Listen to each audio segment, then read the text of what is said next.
Hola chicos, Historia del arte y de la cultura 34. Seguimos con la ¿qué iba a decir? Es que omni significa todo. Aunque no construya la palabra, me estoy refiriendo a Grecia, la que fue el todo, culturalmente hablando. Habíamos visto el marco geográfico y las primeras poblaciones de la Grecia, las invasiones. Vamos a meternos ya en cómo cambia o en la evolución social de la Grecia. Su evolución política, sobre todo echando un vistazo a las ciudades-estado. Aquellas ciudades que surgieron de forma natural por el gran aislamiento que dijimos que se producía en su geografía, de comarcas muy pequeñas, aisladas totalmente, incomunicadas por la orografía, por los montes, por la configuración de aquellos montes. Dice, la falta de unidad geográfica, de tener regiones amplias, impidió en Grecia la unidad política. La fragmentación del país en pequeños valles o diminutas regiones naturales, aisladas por altas montañas, favoreció el fraccionamiento político. Nos dividen las montañas, nos dividimos nosotros. Esta es una constante que se da en todas las culturas y en todas las civilizaciones, incluso dentro de lo que hoy constituye un estado o un país, se observan esas diferencias causadas, igual que en el tiempo de los griegos, por lo insalvable de las cordilleras. O es que a este lado de los montes, o es que lo tramontano, lo al otro lado del monte, ya hablan diferente, etc. Muy curioso que una región cantábrica no muy extensa, como puede ser Asturias, que visité recientemente, la fragosidad, por decirlo así, lo abrupto de sus valles y sus montañas, dividen el territorio y lo dividieron en poblaciones que llegaron a estar desconectadas y labrar su propio dialecto. Y dentro de la misma Asturias, hasta 5 dialectos que ellos mismos me reconocían. Dicen, no, es que los de tal pueblo hablan de otra manera. Y ese tal pueblo estaba a 20 kilómetros, pero en esos 20 kilómetros había una cordillera que ponía un poquillo difícil ya las cosas. Bueno, pues esto pasó en Grecia. En cada valle, igual que en cada isla, y las islas, pues claro, ya de por sí, son limitadas, cerradas. Se formaron polis o ciudades-estados. Polis era el nombre griego. Estados en miniatura, como Atenas. Acuérdate que en este saliente que era la Ítaca, ahí estaba Atenas, aquí salía el golfo el istmo para unir con el Peloponeso. Atenas, el istmo y el golfo de... Esta era la Ítaca, con Atenas. Aquí estaba la Beocia, con Tebas. Aquí Esparta, en el Peloponeso. 3 de las principales ciudades que luego veremos.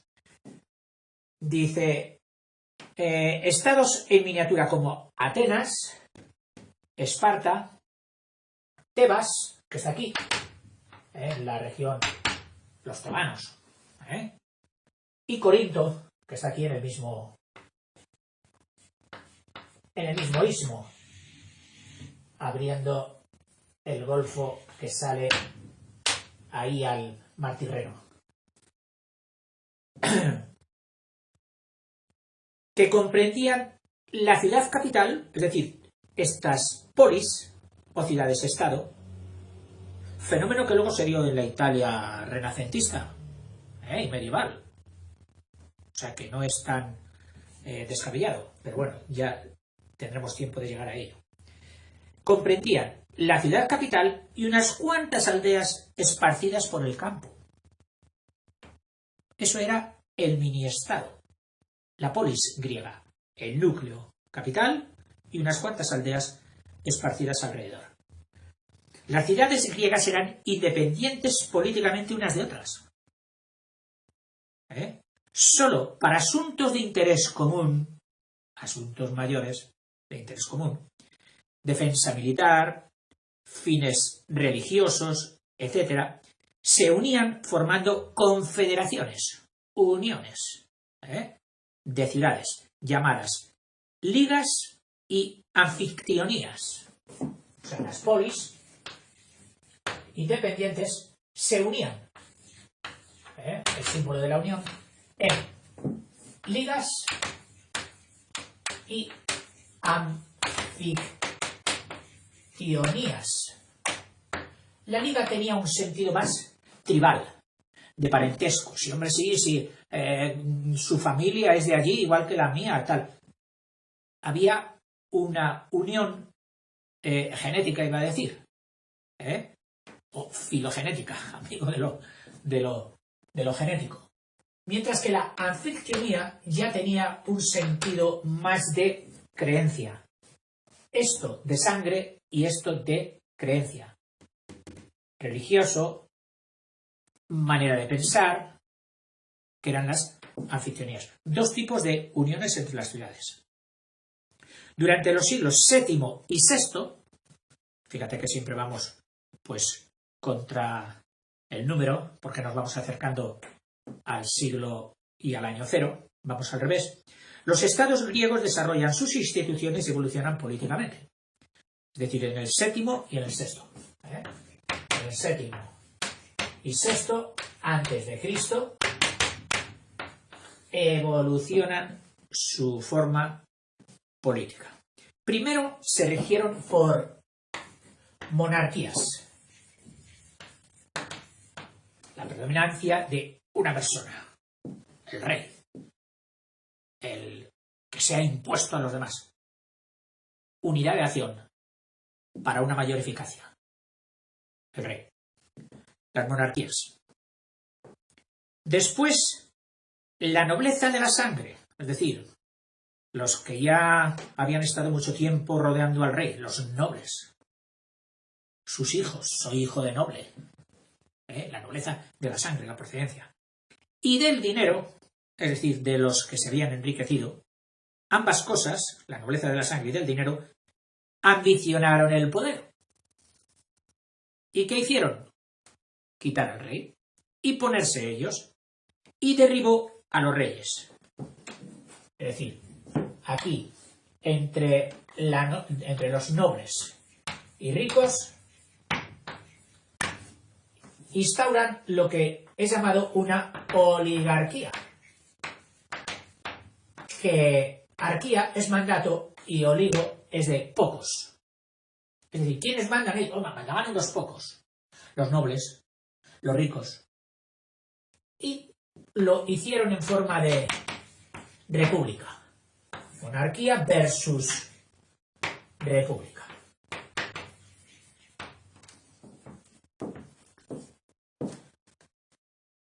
Que eran gobernadas por ellos, que en realidad eran unas oligarquías nobiliarias. Finalmente fue instaurada la tiranía. Ojo, vamos a ver por qué este concepto ha cambiado a lo largo del tiempo. La tiranía, o gobierno de un solo hombre, que apoyándose en las clases humildes y sobre pretexto de defender sus intereses contra lo de los ricos y de los nobles, conquistó el poder y lo ejerció sin limitaciones. Es decir, ya no tenía que preguntar a nadie. era como el rey, pero sin sangre real, era el tirano. Los griegos llamaron a estos gobernantes tiranos, palabra que no tenía el significado de hoy, pues muchos de ellos fueron excelentes gobernantes que protegieron la cultura y la paz. Fíjate que esta evolución se sigue dando hoy día. La República estaría más conectada con lo que hoy entendemos por democracia, que también la vamos a ver aquí, o el gobierno compartido. Pero cuando las élites de ese gobierno se exceden y hacen muy notoria su injusticia o supremacía sobre el resto, surge un tirano, con otras formas, con forma de presidente de gobierno, con formas de dictador, con forma de lo que sea, que anula los derechos de los oligarcas sobre pretexto de socorrer al pueblo, al humilde. Y la fuerza de masa del pueblo humilde eleva al tirano, al dictador, al presidencialista, al poder unificado. Claro, todo es muy relativo. Las circunstancias hacen que en unos casos sea positiva y en otros casos sea lamentablemente muy negativa. Es decir, aquello de saltando de la sartén hemos caído en el fuego. Los griegos llamaron al tal cultura y paz. Tan solo un estado griego, Esparta, conservó siempre el régimen monárquico. Esparta. El régimen monárquico, por lo tanto, rodeado de los nobles. Y aristocrático. Es decir, monárquico con su aristocracia alrededor. Y otros, como Atenas, evolucionaron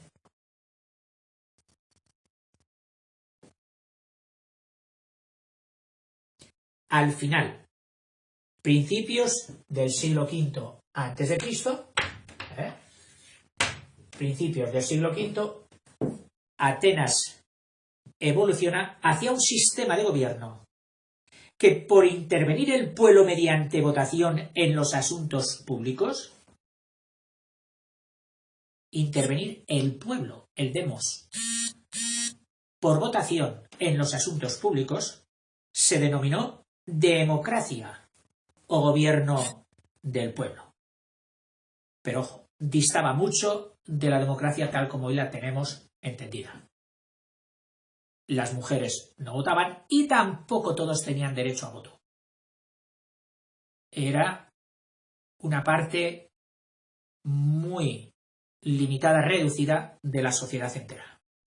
Al mismo tiempo tuvieron lugar importantes emigraciones marítimas y coloniales. Durante este siglo V viene la expansión, emigración, tanto de recepción de personas como de creación de colonias por todo el Egeo y por todo el Mediterráneo. Periodo de colonización. Y se desarrollaron instituciones que fueron poderosos vínculos nacionales, que dieron a todos los griegos cierta unidad. Es decir, aquella partición que podíamos decir que había hecho conjuntos disjuntos, que no tenían nada que ver unas con otras, se fueron conectando por las ligas y por las anfictionías, que ya hemos hablado, y también por otro fenómeno, el de los Juegos Olímpicos y otras fiestas nacionales, de las que posiblemente hablaremos luego. Los estados griegos mejor conocidos y más importantes fueron, sin duda, pues Atenas, en la Ática, y Esparta, en el Peloponeso, también llamado, si recuerdas, Morea. Ática fue la región de Atenas que fue la que predominó en la Grecia central y desarrolló una civilización marítima y demócrata. Es decir, donde eran muchos, y en general vamos a redondear y decir el pueblo, el que tomaba las decisiones. Y Esparta, por otro lado, que predominó en el Peloponeso y desarrolló una civilización de valle, es decir, cerrada, guerrera y aristocrática, donde la nobleza conseguida mediante el esfuerzo, las armas, etc., contaba.